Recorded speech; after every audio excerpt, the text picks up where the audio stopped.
मित्रांनो, आज आपण व्यावसायिक अर्थशास्त्रामध्ये उत्पादन फलन प्रोडक्शन फंक्शन म्हणतो आपण. या उत्पादनाच्या सिद्धांतामध्ये उत्पादन फलन प्रोडक्शन फंक्शनचा आपण अभ्यास करणार आहोत, जे उपभोक्त्याच्या दृष्टिकोनातून उपभोगाच्या अभ्यासासोबतच उपभोगासाठी ज्या वस्तू आवश्यक असतात त्यासुद्धा अभ्यास करणं अत्यंत आवश्यक आहे. आणि या अर्थशास्त्रामध्ये उपभोगाच्या वस्तूच्या गरजेचे किती महत्त्व आहे आणि ते उत्पादन घटकाच्या माध्यमातून आपल्याला विभिन्न वस्तूचं उत्पादन जेव्हा निर्माण होत असते तेव्हा त्या प्रक्रियेमध्ये उत्पादन वस्तूच्या किंवा उत्पादित वस्तूच्या किंवा त्या वस्तूंना उत्पादनासाठी वापरलेल्या विभिन्न घटकाच्या मात्रेबरोबर ते अवलंबून असते. आणि उत्पादित वस्तूचा जो पुरवठा जो काही आपण करतो तो पुरवठा प्रामुख्याने त्या वस्तूच्या उत्पादन खर्चावर अवलंबून असतो, हे आपल्याला समजून घेणं आवश्यक आहे. म्हणून वस्तूच्या उत्पादन खर्च खाली दोन प्रकारे उत्पादन खर्च अवलंबून राहते.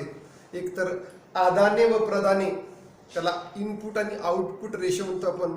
आदाने व प्रदाने अनुपात, इनपुट व आउटपुट रेशो. आणि आदानाच्या किमती, त्याला इनपुट प्राइजेस म्हणतो आपण. तर या दोन पद्धतीच्या उत्पादन खर्चावर वस्तूचं उत्पादन हे अवलंबून राहते. वस्तूच्या उत्पादन खर्चाला आदान प्रदान अनुपातास अधिक महत्त्व दिलेले आहे.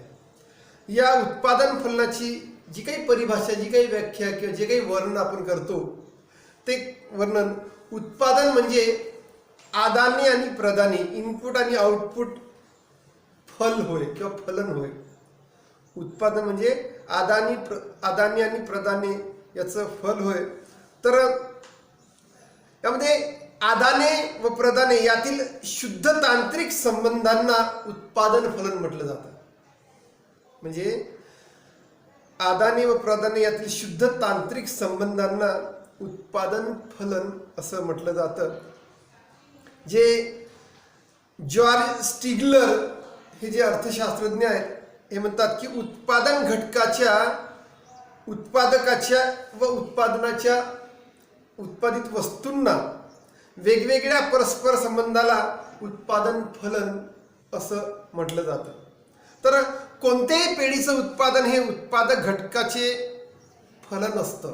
कोणत्याही उत्पादक पेढीचे किंवा कोणत्याही पेढीचे उत्पादन हे उत्पादक घटकाचे फलन आहे. आणि जर गणितीय स्वरूपात सांगायचं झाल्यास ते उत्पादन कार्य, त्याला उत्पादनाचं कार्य असं म्हटलं जातं. उत्पादनाच्या प्रक्रियेसाठी जसं भूमी, श्रम, भांडवल, संघटन अशा 4 घटकांची आणि संयोजन अशा 4 घटकांची आवश्यकता असते, तसेच त्या घटकाचे उत्पादन घटक निर्माण करण्यासाठी आधुनिक अर्थशास्त्रज्ञांनी त्यांना आदाने असं म्हटलं जातं. आणि 4 घटकांच्या सहाय्याने जे उत्पादन केलं जातं त्या प्रक्रियेला प्रदाने असे म्हटले जातात. म्हणजे प्रदान म्हणजे उत्पादन, हे उत्पादन आदानाचं फळ आहे. म्हणजे हे उत्पादन आदानाचं फळ आहे. भूमी, श्रम, भांडवल, संघटन हे जे आपण एखाद्या उत्पादन प्रक्रियेमध्ये निर्माण करतो तर आपल्याला एकूण उत्पादन मिळतं, म्हणजे प्रदाने मिळतात. आणि आदाने आणि प्रदाने याच्या संबंधाला आपण उत्पादन फलन असं म्हटलं जातं. तर कोणत्याही पेढीचं उत्पादन हे उत्पादक घटकाचे फलन आहे. आणि ते जर गणितीय स्वरूपात सांगायचं झाल्यास त्याला आपण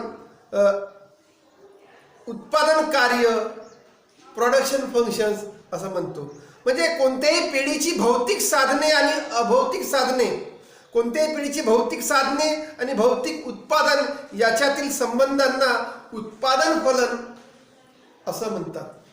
तर इथे सोप्या भाषेत जर सांगतो म्हटलं तर उत्पादनाचे घटक आणि उत्पादनाचे परिमाण याच्यातील कार्यात्मक संबंध म्हणजे उत्पादन फलन. म्हणजे याच्याची कार्यात्मक संबंध म्हणजे उत्पादन फलन आणि उत्पादन फलनावरून उत्पादन घटकातील एकूण बदलामुळे उत्पादनाचं कशा पद्धतीने, कशा रीतीने आणि किती प्रमाणात बदल होतो हे आपण समजू शकतो. म्हणजे आदान प्रदान अनुपात आणि आदानाच्या किमती या वस्तूच्या उत्पादन खर्चावर अवलंबून असते. म्हणून उत्पादन फलनाची जी काही आपण परिभाषा सांगितली, यामध्ये एकूण बाजारामध्ये वस्तूंना जशी मागणी येते त्या वस्तूच्या मागणीनुसार उत्पादन संस्थेमध्ये उत्पादन निर्माण केलं जातं. आणि बाजारपेठेतील मागणी जसजशी वाढते, एकूण बाजारपेठेमध्ये उपभोक्त्यांची मागणी वस्तूला जसजशी वाढते तसंच ती त्या वस्तूची उत्पादन मात्र उत्पादकाकडून प्रक्रियेनुसार क्रमवार वाढवले जाते.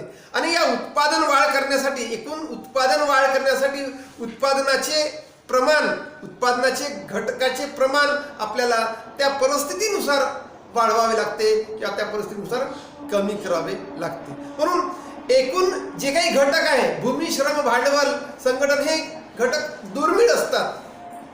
आपल्याला दुर्मिळ यासाठी म्हटलं जातं की उत्पादन घटकाचे प्रमाण वाढवण्यासाठी एका वेळेस संपूर्ण घटक किंवा कामगार किंवा मजूर किंवा कामगार एका वेळेस मिळत नाही. ते शोधावे लागतात किंवा त्याची गुणवत्ता शोधावी लागते. त्या गुणवत्तेच्या आधारावर आपल्याला उत्पादनाच्या जागेवर त्याला निवड करावी लागते.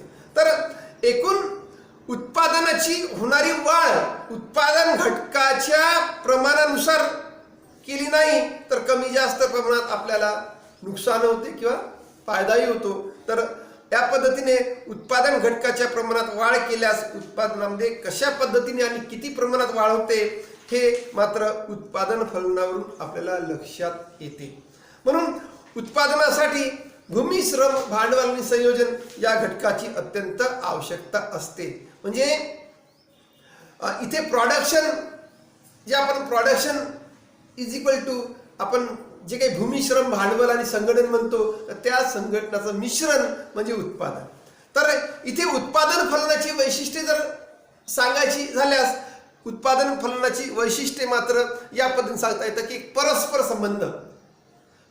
संबंध म्हणजे इथे उत्पादन फलनामध्ये उत्पादन घटकाच्या किंवा उत्पादनाच्या घटकाचे जे काही परिमाण आहे आणि जे काही उत्पादनाचे परिमाण आणि उत्पादनाचे घटक याच्यामध्ये जे काही संबंध आहेत ते संबंध मात्र परस्पर दर्शवले जातात. म्हणजे भूमी आणि श्रमाला संघटन आणि संघटनाला जे काही भूमी, श्रम, भांडवल आणि संघटन हे एकमेकाशी परस्पर संबंधित आहे. म्हणजे भूमीचा वापर केला नाही तर संघटनेचा काही उपयोग होणार नाही, संघटनेचा उपयोग केला नाही तर श्रमाचा काही उपयोग होणार नाही. म्हणजे एक उत्पादनाचे घटक हे परस्पराशी संबंधित आहे असं लक्षात घेतलं जातं. उत्पादन फलनामध्ये अभियांत्रिकीची परिकल्पना केली जाते. म्हणजे इंजिनिअरिंगची कन्सेप्ट इथे मात्र अभ्यास केली जाते. कारण उत्पादन फलन हे आर्थिक संकल्पना नाही आहे. उत्पादन फलन ही एक आर्थिक संकल्पना नसून ती अभियांत्रिकी संकल्पना आहे. म्हणजे इंजिनिअरिंग कन्सेप्ट आहे. आणि यामध्ये अभ्यास अभियांत्रिकी शास्त्राद्वारे या अर्थशास्त्रामध्ये याचं अध्ययन केलं जातं. त्यानंतर अमौद्रिक संकल्पना, उत्पादन फलन ही अमौद्रिक संकल्पना आहे. म्हणजे उत्पादन फलन ही अमौद्रिक संकल्पना यासाठी आहे की उत्पादन फलनाच्या विश्लेषणामध्ये किंवा उत्पादन फलनाच्या डिझाईनमध्ये किंवा विश्लेषणामध्ये उत्पादन घटकाच्या किंवा उत्पादित वस्तूच्या किमतीचा विचार मात्र केला जात नाही. उत्पादनाच्या वस्तूच्या किमतीचा विचार केला जात नाही, उत्पादित वस्तूच्या किमतीचा विचार केला जात नाही. म्हणून उत्पादन फलन हे पूर्णतः अमौद्रिक संकल्पना आहे. म्हणजे उत्पादन प्रक्रिया ही एक अमौद्रिक संकल्पना आहे. उत्पादन फलन ही अमौद्रिक संकल्पना आहे असं म्हटलं जातं. उत्पादन फलनाचा संबंध कालावधीशी संबंधित आहे. म्हणजे उत्पादन फलनाचा संबंध हा कालावधीशी या संदर्भात संबंधित आहे की उत्पादन फलनाचा संबंध एका निश्चित कालावधीशी संबंधित असतो. आणि घटकाचं प्रतिस्थापन होतं, उत्पादन फलनाच्या घटकांचं प्रतिस्थापन केलं जातं. कारण उत्पादनाचे घटक हे एक दुसऱ्याशी पर्यायवाची असल्यामुळे एकाच उत्पादन फलनासाठी, एकाच उत्पादन प्रक्रियेसाठी एका घटकाऐवजी दुसऱ्या घटकाचा कमी जास्त प्रमाणात वापर केला जातो. तर अशा पद्धतीने उत्पादनाचे प्रतिस्थापन केले जाते. उत्पादन फलनाच्या घटकाची परिवर्तनीयता, म्हणजे उत्पादनाचं फलन हे परिवर्तनीय आहे. कारण अल्प काळात बहुतांश उत्पादनाचे घटक हे स्थिर असतात. अल्प काळामध्ये उत्पादनाचे घटक हे उत्पादन फलनामध्ये स्थिर दिसून येतात आणि हे घटक दीर्घकाळामध्ये मात्र या घटकांची परिवर्तनीयता दिसून येते. दीर्घकाळात मात्र हे घटक परिवर्तनीय असतात, बदलते असतात आणि दीर्घकाळात उत्पादनाच्या सर्व घटकाचे बदल करून उत्पादन फार काळ पद्धतीने निर्माण केले जाते किंवा उत्पादन घेतले जाते. तर अशा पद्धतीची वैशिष्ट्ये उत्पादन फलनाची इथे दर्शविलेली आहे. तर उत्पादन फलनाची गृहीते सुद्धा पुढे सांगितलेली आहे की production function, assumption of production function हे याप्रमाणे समजावून सांगितले जाते की उत्पादन फलन एक निश्चित कालावधीवर, उत्पादन फलन हे निश्चित कालावधीसाठी संबंधित असते. उत्पादनाचं फलन हे निश्चित कालावधीशी संबंधित असते. उत्पादनाचं फलन हे दीर्घकाळात उत्पादनाचे सर्व घटक बदलते असतात. भूमी, श्रम, भांडवल. दीर्घकाळात मात्र भूमीचं महत्त्व वाढते, मजुरांची मजुरी सुद्धा वाढल्या जाते, संघटकांना मोठ्या प्रमाणात नफा सुद्धा होऊ शकतो. कारण दीर्घकाळात उत्पादनाच्या प्रक्रियेमध्ये बदलते प्रमाण, म्हणजे मोठं ड्रास्टिक चेंज होते किंवा उत्पादन प्रक्रियेमध्ये मोठ्या प्रमाणात बदल होत असतो. म्हणून दीर्घकाळ हा त्या उत्पादन प्रक्रियेसाठी श्रेष्ठत्वाचा काळ किंवा नफ्याचा काळ सुद्धा असू शकते. पण दीर्घकाळात निर्णय, संयोजकाचे निर्णय जर बदलत असतील किंवा निर्णय चुकीचे असेल तर भविष्य काळामध्ये उत्पादन संस्था ह्या जेरीस येतात किंवा डबघाईस येऊ शकतात, नुकसानदायी होऊ शकते. म्हणून या कालावधीमध्ये सर्वात श्रेष्ठ आणि आधुनिक उत्पादन म्हणजे तंत्रज्ञानाचा वापर करून उत्पादन प्रक्रियेमध्ये मोठ्या प्रमाणात बदल केला जातो आणि मोठ्या प्रमाणात उत्पादनाचे साठे किंवा उत्पादनाचा साठा निर्माण केला जातो. म्हणजे उत्पादन फलनाच्या सहाय्याने तंत्रज्ञानाचा वापर केला जातो आणि तंत्रज्ञानामुळे मोठ्या प्रमाणात उत्पादनाची सामुग्री मोठ्या प्रमाणात निर्माण केली जाते आणि पर्यायाने देशातलं उत्पादन विदेशात सुद्धा आपण विक्रीस नेतो किंवा निर्यात सुद्धा करू शकतो. अशा पद्धतीने भरीव उत्पादन देशामध्ये निर्माण होऊ शकतं. उपयोगात आणलेल्या उत्पादन तंत्रामध्ये कोणत्याही प्रकारच्या प्रमाणात बदल केला जात नाही.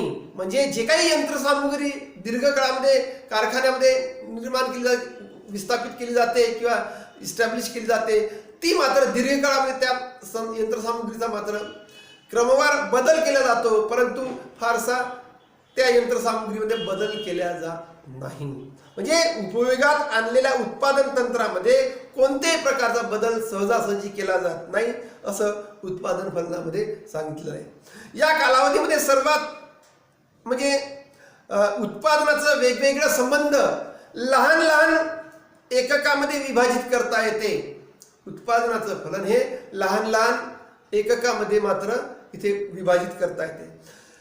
पेढीचा मात्र या प्रक्रियेमध्ये उत्पादनाच्या पेढीचा उद्देश न्यूनतम परिव्ययामध्ये महत्तम उत्पादन घेण्याचा असू शकतो. म्हणजे पेढीचा उद्देश, व्यवसायाचा उद्देश न्यूनतम परिव्ययामध्ये म्हणजे कमीत कमी खर्चामध्ये महत्तम उत्पादन, जास्तीत जास्त उत्पादन घेण्याचा असू शकतो. कारण इथे उत्पादनाचे तंत्र हे तंत्रज्ञानाच्या सहाय्याने बदलत असतात, इंजिनिअरिंग सिस्टीमने बदलत असतात. म्हणून इथे मात्र मोठ्या प्रमाणात उत्पादनाचे घटक हे परिव्ययानुसार बदलते असते असं आपल्याला समजू शकतं. इथे मात्र उत्पादनाच्या फलनामध्ये आपण पुन्हा एक वैशिष्ट्य समजू शकतो की उत्पादन फलन हे तांत्रिक ज्ञानानुसार बदलत असते हे तर माहिती आहे, परंतु उत्पादनाचा वेगवेगळा आधार, उत्पादन फलन माहीत असल्यामुळे, उत्पादनाचं फलन माहीत असल्यामुळे उत्पादन घटकामध्ये पुरेशी माहिती असणं अत्यंत आवश्यक आहे.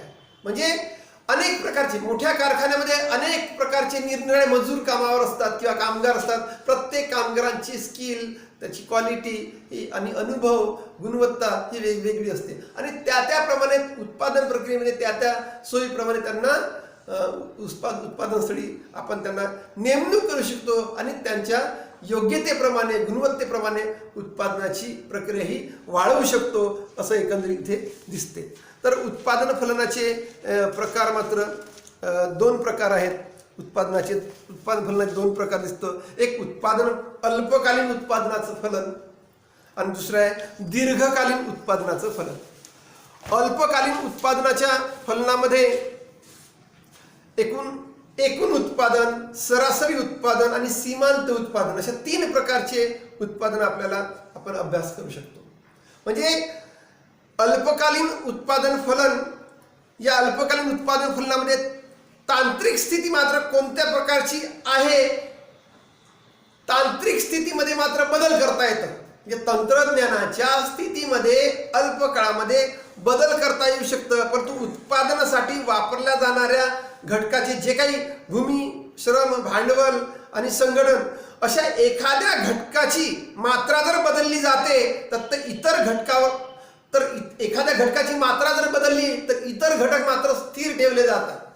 म्हणजे समजा मजूर जर बदलले, भूमी, श्रम, भांडवल आणि संघटन यामध्ये श्रमिक जर समजा बदलवले तर एकूण उत्पादनावर त्याचा परिणाम होऊ शकतो. म्हणजे भूमी, इमारत आणि यंत्र हे घटक जर स्थिर ठेवले आणि श्रमिक जर समजा बदलते ठेवले तर आदान प्रदानामध्ये मात्र मोठ्या प्रमाणात आदान प्रदानाच्या अनुपातामध्ये मात्र बदल होते आणि हा बदल मात्र बदलत्या वाढीच्या उत्पादनाच्या फलनाच्या इतका असतो आणि बदलत्या प्रमाणाचा नियम इथे मात्र सिद्ध होतो. म्हणजे बदलत्या प्रमाणाचा नियम इथे मात्र लागू होतो असं आपल्याला दिसतं. दीर्घकालीन उत्पादन फलन, जसं अल्पकालीन उत्पादन फलन असतं तसं दीर्घकालीन उत्पादन फलन सुद्धा असतं. तर दीर्घकाळामध्ये उत्पादनानुसार सर्वच क्षेत्रामध्ये सर्वच उत्पादन घटकाच्या मात्रेमध्ये बदल करता येतात आणि जेव्हा उत्पादन घटकामध्ये सारख्या प्रमाणात बदल केला जातो त्या प्रमाणात उत्पादनामध्ये बदल होतो आणि त्या प्रमाणात उत्पादन फलनामध्ये बदल दर्शवला जातो. आणि उत्पादन फलनामध्ये परिमाण प्रत्यय नियम, याला आपण परिमाण प्रत्यय नियम असं म्हटलं जातं. परिमाण प्रत्यय नियम असं म्हटलं जातं. आता एकूण उत्पादन म्हणजे टोटल प्रोडक्शन म्हणतो आपण, तर अल्प काळामध्ये उत्पादनाचा घटक एकूण साधारणतः स्थिर असतात आणि हे स्थिर घटक त्यामध्ये वाढ किंवा घट सुद्धा करता येत नाही.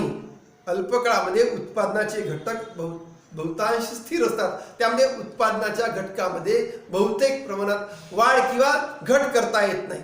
आणि ही जेव्हा बदलत्या घटकाच्या प्रमाणात जेव्हा वाढ किंवा घट करता येत नाही तर अशा वेळेस मात्र निश्चित उत्पादनाची मात्रा किती आहे हे मात्र उत्पादन प्राप्त करणाऱ्याला निश्चितपणे माहिती होऊ शकते. एकूण उत्पादनाची जी आपण संकल्पना आपण पाहतो, समजा एखाद्या हेक्टरमध्ये समजा जमिनीचे क्षेत्रफळ आहे, त्या क्षेत्रफळामध्ये आपण जर समजा श्रमिकांच्या संख्येमध्ये वाढ जर केली एकूण उत्पादनानुसार, तर समजा एक श्रमिक जेव्हा तो काम करतो तेव्हा 10 क्विंटल गहू घेतो, दुसरा श्रमिक काम करतो तेव्हा 18 क्विंटल गहू घेतो आणि तिसरा श्रमिक काम करतो तेव्हा 24 क्विंटल गहू घेतो. म्हणजे क्रमशः त्या व्यक्तीच्या कार्यशक्तीच्या प्रमाणात त्याला त्या भूमीतून उत्पादन घेतलं जातं. म्हणजे प्रत्येक कामगारांच्या कार्यक्षमता ही भिन्न दिसून येते. म्हणजे प्रत्येकाच्या कार्यक्षमतेनुसार त्याचं उत्पादन केलं जातं. परंतु एकूण भूमीमधून जे उत्पादन घेत असताना अशी निश्चित वेळ येते की उत्पादन स्थिर होतं किंवा उत्पादनापेक्षा कमी, एकूण उत्पादनापेक्षा ते उत्पादनाचे घटक किती वाढवले तरी एकूण उत्पादन मात्र कमी होते. कारण जमिनीची धूप ही एका निश्चित कालावधीसाठी थांबते असं आपल्याला दिसतं. याच्यावरून आपल्याला सरासरी उत्पादनाची संख्या सुद्धा आपल्याला अभ्यास केली जाते. म्हणजे श्रमिकाच्या संख्येमध्ये जसजशी वाढ होते तसतसं एकूण उत्पादन वाढतं आणि एकूण श्रमिकाच्या संख्येमध्ये घट झाली तर एकूण उत्पादन घट होते असं आपल्याला एकूण उत्पादनाच्या प्रक्रियेमध्ये दिसतं. तर त्यामध्ये सरासरी उत्पादन प्रक्रियेमध्ये सुद्धा अशाच प्रकारचं आपल्याला चित्र पाहायला मिळतं. एकूण उत्पादनाच्या मात्रेत बदलत्या उत्पादन घटकाच्या मात्रेने भाग दिला तर सरासरी उत्पादन प्राप्त होतं. आता हे सरासरी उत्पादन प्राप्त होताना आपल्याला श्रमिकाची संख्या जेव्हा 1 असते तेव्हा एकूण उत्पादन 10 क्विंटल होतं. म्हणजे 10/1 म्हणजे 10 क्विंटल. म्हणजे दुसरा श्रमिक जर त्याच भूमीवर कामावर आला तर त्याला 18 क्विंटल उत्पादन होतं. म्हणजे 18/2 म्हणजे 9 क्विंटल उत्पादन होतं सरासरी उत्पादन. तिसरा श्रमिक जर कामावर लावला तर त्याला 24 क्विंटल गहू होतं. म्हणजे 24/3 म्हणजे आपल्याला 8 क्विंटल गहू सरासरी उत्पादन 8 क्विंटल होतं. म्हणजे अशा पद्धतीने ते 10, 9, 8, 7 अशा पद्धतीने मात्र ते उत्पादन कमी होतं. म्हणजे सरासरी उत्पादन अशा पद्धतीने दाखवलं जातं.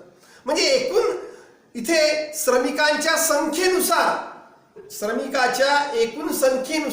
एकूण उत्पादनात वाढ होत असते. आणि ही एकूण उत्पादनात वाढ होत असताना सरासरी उत्पादन मात्र क्रमाक्रमाने कमी कमी होत जाते. म्हणजे 10, 9, 8, 7, 6 अशा पद्धतीने त्याचे उत्पादनाचं क्विंटलचं प्रमाण हे कमी कमी होत जातं.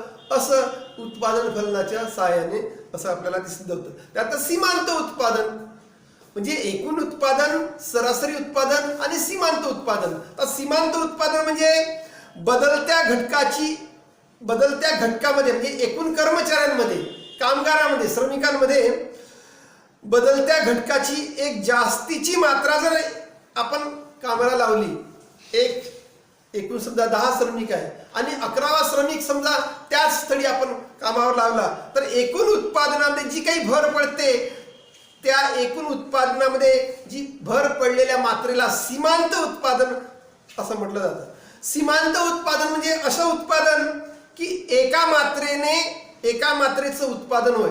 म्हणजे एका मजुराने 10 मजूर नियमित काम करत असताना 11वा मजूर जर त्यामध्ये काम करत असेल, त्या एका मजुराने विशेष त्या दिवशी जर उत्पादन वाढत असेल तर ते त्या उत्पादनाची जी मात्रा वाढलेली आहे ती सीमांत घटकामुळे म्हणजे एक पर्यायाने एक मजूर अधिक कामावर लावल्यामुळे एका मजुराची कार्यक्षमतेमुळे एकूण उत्पादन वाढलं, जे काही उत्पादन वाढलं तर ते सीमांत उत्पादन होय असं आपण समजतो. म्हणजे इथे सीमांत उत्पादन म्हणजे उत्पादक घटकाच्या एका मात्रेचं उत्पादन. आणि या एका मात्रेचं उत्पादन आपल्याला असं म्हणतो की समजा एक श्रमिक जर कामावर लावला तर एका श्रमिकापासून 10 क्विंटल गहू होते एखाद्या शेतामध्ये किंवा एखाद्या उत्पादन प्रक्रियेमध्ये. तर 10 क्विंटल गहू होते म्हणजे 10/0 बरोबर एका श्रमिकापासून 10 क्विंटल उत्पादन झालं. पण दुसरा श्रमिक जर कामावर आला त्यापासून 18 क्विंटल गहू होते. म्हणजे 2 क्विंटल उत्पादन घटलेलं आहे. म्हणजे 18/10 म्हणजे एकूण 18×10 म्हणजे एकूण 8 क्विंटल. म्हणजे आपल्याला सीमांत उत्पादन मोजायचं आहे तर अगोदर 10 मजूर होते तर 10 क्विंटल उत्पादन झालं तर 18 क्विंटल उत्पादन झालं. म्हणजे एकूण 8 क्विंटल हे जास्तीचं झालं. म्हणजे दुसऱ्या मजुरापासून 8 क्विंटल गव्हाचं उत्पादन झालं. पण तिसरा मजूर जर कामावर येत असेल तर तिसऱ्या मजुरापासून जर एकूण 3 मजूर कामावर असेल तर त्या 3 मजुरापासून 24 क्विंटल उत्पादन होतं. म्हणजे 24 आणि अगोदर झालेलं उत्पादन 18 म्हणजे 24 - 18 तर 6 क्विंटल होतं. म्हणजे तिसऱ्या एका व्यक्तीपासून उत्पादन झालं ते 6 क्विंटल झालं. म्हणजे सीमांत उत्पादन हे 6 क्विंटल झालं. म्हणजे अशी उत्पादनाची प्रक्रिया उत्पादन फलनामध्ये दिसून येते. म्हणजे श्रमिकाच्या संख्येमध्ये जर वाढ केली म्हणजे उत्पादन प्रक्रियेमध्ये एखाद्या श्रमिकाच्या संख्येमध्ये वाढ केली तर एकूण उत्पादन हे सीमांत उत्पादन कमीत कमी होते. एकूण उत्पादनापेक्षा सीमांत उत्पादन हे कमीत कमी होते आणि सीमांत उत्पादनामध्ये क्रमशः सरासरी उत्पादनापेक्षा घट होते असं आपल्याला दिसतं. म्हणजे एकूण उत्पादनामध्ये जसं 24 क्विंटल 3 मजुरांपासून किंवा भूमी श्रमिकापासून 24 क्विंटल गव्हाचं उत्पादन होतं. तर दुसऱ्या सरासरी उत्पादनामध्ये 8 क्विंटल उत्पादन होतं. सीमांत उत्पादनामध्ये 6 क्विंटल उत्पादन होतं. म्हणजे क्रमशः एकूण उत्पादन, सरासरी उत्पादन आणि सीमांत उत्पादन या तिन्ही प्रक्रियेमध्ये उत्पादन घटकाचे प्रमाण हे बदलते असते. म्हणजे भूमी, श्रम, भांडवल आणि संगणन यामध्ये श्रमिक हे मात्र बदलते असतात, भूमी मात्र स्थिर राहते.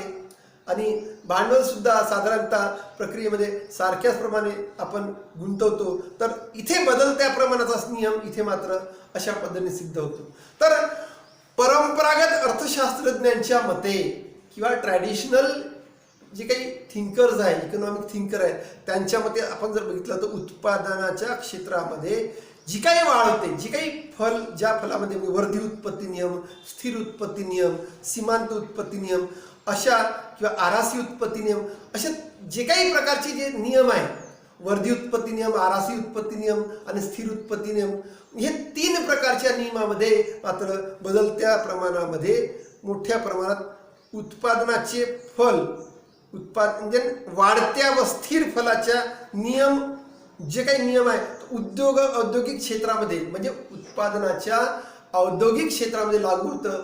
आणि वर्धी उत्पत्ती नियम हा मात्र घटत्या फलाचा नियम आहे. हा शेतीच्या उत्पादनामध्ये, शेतीच्या क्षेत्रामध्ये हा नियम लागू होतो. इथे मात्र बदलत्या प्रमाणाच्या सिद्धांतामध्ये स्टिग्लर नावाचे जे अर्थशास्त्रज्ञ आहेत, हे स्टिग्लर नावाचे अर्थशास्त्र असं म्हणतात की अन्य उत्पादन घटक म्हणजे इतर उत्पादन घटक स्थिर ठेवून केवळ एका उत्पादन घटकाचे प्रमाण क्रमशः वाढविले. म्हणजे एका उत्पादनाचे प्रमाण म्हणजे समजा श्रमिक आहे, श्रम आहे, भूमी, श्रम, भांडवल, संगणन यामध्ये श्रम, त्या श्रमिकाचे प्रमाण जर समजा वाढवले तर एका विशिष्ट मर्यादेनंतर उत्पादनास होणाऱ्या वाढीचं प्रमाण हे क्रमशः घटत जातं आणि त्या घटत्या प्रक्रियेला सीमांत उत्पादन घटकाचा नियम असं म्हटलं जातं. म्हणजे त्या घटत्या प्रक्रियेमध्ये सीमांत उत्पादन घटकाचा नियम असं म्हटलं जातं. तर या पद्धतीने अल्प काळामध्ये उत्पादनात वाढ करण्यासाठी काही घटक मात्र स्थिर ठेवावे लागतात आणि काही घटक मात्र अस्थिर राहते असं आपल्याला दिसून येतं. म्हणजे स्थिर व बदलत्या प्रमाणाच्या घटकामध्ये आपण श्रम मात्रेमध्ये जर समजा कमी जास्त घट केली तर एकूण उत्पादनामध्ये वाढ होते असं आपल्याला दिसतं. तर अशा पद्धतीने उत्पादन फलनाचा नियम, इथे उत्पादन फलन, त्याची व्याख्या, वैशिष्ट्ये, गृहीते आणि बदलत्या प्रमाणाचा नियम मी तुम्हाला इथे समजून सांगितलं आहे. तर बदलत्या प्रमाणाचा नियम म्हणजे काय, त्याची गृहीते स्पष्ट करा, किंवा उत्पादन फलन म्हणजे काय, उत्पादन फलनाची वैशिष्ट्ये आणि गृहीते स्पष्ट करा, अशा प्रकारचे 2 प्रश्न विचारले जातात. थँक्यू.